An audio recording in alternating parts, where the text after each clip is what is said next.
Minister, we're on a long road here of horrific new evidence. No one should be shocked, but people are horrified. You knew the search in this particular residential institution, the Maryvale Residential Indian School, as it's called, was going on in June. Now there's 715 remains. What support now will the federal government give to that community for the enormous amount of work ahead? Evan, whatever it needs, we did indeed know about this, and I've been working with Chief Delorme and working with him in finding the right protocols. There is no predetermined protocol for this devastating situation, so it's been a long, painstaking process. It wasn't the federal government's job to scoop this or get out ahead of this, so we really wanted to ensure that the voice of Callisis was being heard through Chief Delorme, and we'll continue to be there for any community that takes this difficult decision to investigate or search the sites according to its protocols that are obviously painstaking and very painful at this time. So anything they need, and we've said that clearly to the community. Okay, just on a concrete level, I know $27 million was allocated to investigate and identify. You know, I've spoken to the regional chief of Ontario who said that number's not even close to enough. So could that number go up?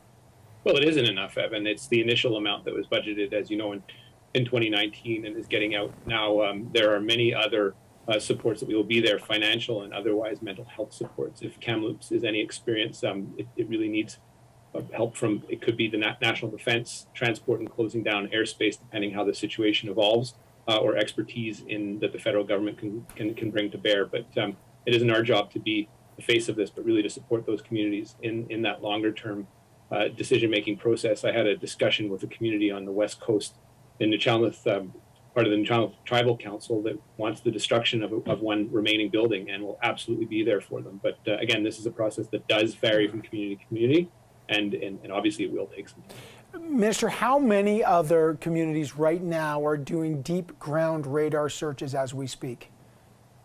I can't give you an accurate estimate of that, Evan. We have a sense of the communities. We have one sort of central point at government where the requests are coming in, really to. Some of them just want to go through that community process. There are a lot of chiefs that don't feel capable right now for speaking for their community because they want to do that engagement with the elders and the survivors that have difficulty speaking for it, about their experience or even where to go. So it's a process that is ongoing, but it is certainly a significant number have expressed that desire to have some financial backing in this initially, but then also to have the backing of the government of Canada going forward. So that number is evolving. It is sure to grow. And as you know, there's well over 100 of these sites across Canada. Yeah, well, I spoke to Chief Bobby Cameron of the FSIN, of course, which represents the 74 different nations just in the province of Saskatchewan alone. He said there could be 20 to 22 sites in Saskatchewan beyond just the Maryvale site. There's the 139 residential sites. But he also said, look, there are, and I'm using his words, Indian hospitals, sanatoriums, and other sites where their torture and abuse happened. They need to be investigated. In your view, how many sites need to be investigated? Oh, look, I couldn't tell you that off the top of my head, and it does comprise those categories, the hospitals that you mentioned, as well as it could be day schools, it could be ones that were provincially operated under the auspices of various churches. So there could be many more than the 100 or so ones that are known that were of federal responsibility. So inevitably, it could grow. I guess the point that we're trying to make loud and clear is that any First Nation that wants to go through this difficult process, the Government of Canada will be there to back them. Given the numbers here, will the federal government create, I guess, a special point person? Like, I understand your job as the Minister of Indigenous Services, but that covers a huge number of issues. Given the amount of sites that are being investigated, the specificity, the urgency, will there be a special point person for this file alone, identifying, dealing with the criminal element, the cultural element, and the unmarked grave element? Is there going to be a specific minister designated to this file alone? Well, within the civil service right now, Evan, we do have a concerted group that is working to identify those needs. Again, the TRC says loud and clear that communities need to lead. Whether you need that sort of umbrella accompaniment at the federal level, absolutely, we would be glad to do it.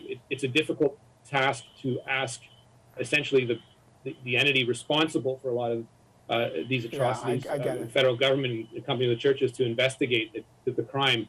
But we have to be there, get out of the way where needed, and support the financial needs of communities where needed, and support them in any way we can, and we will be there to do it. How many? But this isn't the place of the federal government to be front and center, but actually be behind these communities, helping them. So it's a valid request. I've certainly heard it from a number of stakeholders.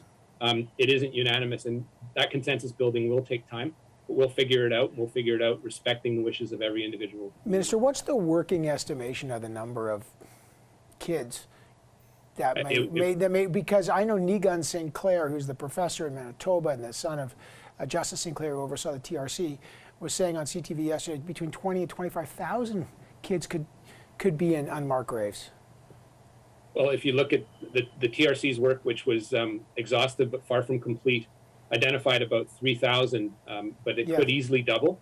And as former Senator Sinclair has said, that number could very well jump, depending on the category you pick, to 15,000. So it's a wide range. The point in all this is we do not know, and there are many people out there that are reliving some memories that actually want to get down to the truth of that, as painful as it is, and we'll be there to support them. But the number is very large. We've always said this is the tip of the iceberg, and as intellectually prepared as we can be for this, I don't think Canada is emotionally prepared for this. No, I think it's almost impossible to. These are crime scenes. People now want to know who's going to be accountable. There are people who worked in these. We have survivors who were there. We're hearing their stories. What about the teachers, the priests, the nuns? What about the government officials who worked and oversaw these things? When will charges be laid for the people accountable for these atrocities? Again, I can't give you that answer, Evan. There are a number of people out there that are first and foremost looking for the truth, looking for some closure. That is our foremost focus. I do concede that to complete that closure, at times there will be some level of robust accountability that is needed. It is something that we will continue supporting communities in doing, and supporting investigations as needed. Minister, after the 751 remains or hits were located, former Justice Minister Jody Wilson-Raybould tweeted out, quote, "With the horrific news out of Saskatchewan, our collective call is again for complete transformative action. Justin Trudeau, if you care enough to make things right, stop your selfish jockeying for an election, which no one really wants, and do what you promised in 2018. At that moment, the Crown Indigenous Relations, your colleague, Minister Carolyn Bennett, sent Jody Wilson-Raybould a text saying pension, ? Meaning that Jody Wilson-Raybould does not currently qualify for a pension if there was an election before October. Jody Wilson-Raybould was insulted. She said it was a racist, misogynist text and, quote, reflects the notion that Indigenous people are lazy and only want money.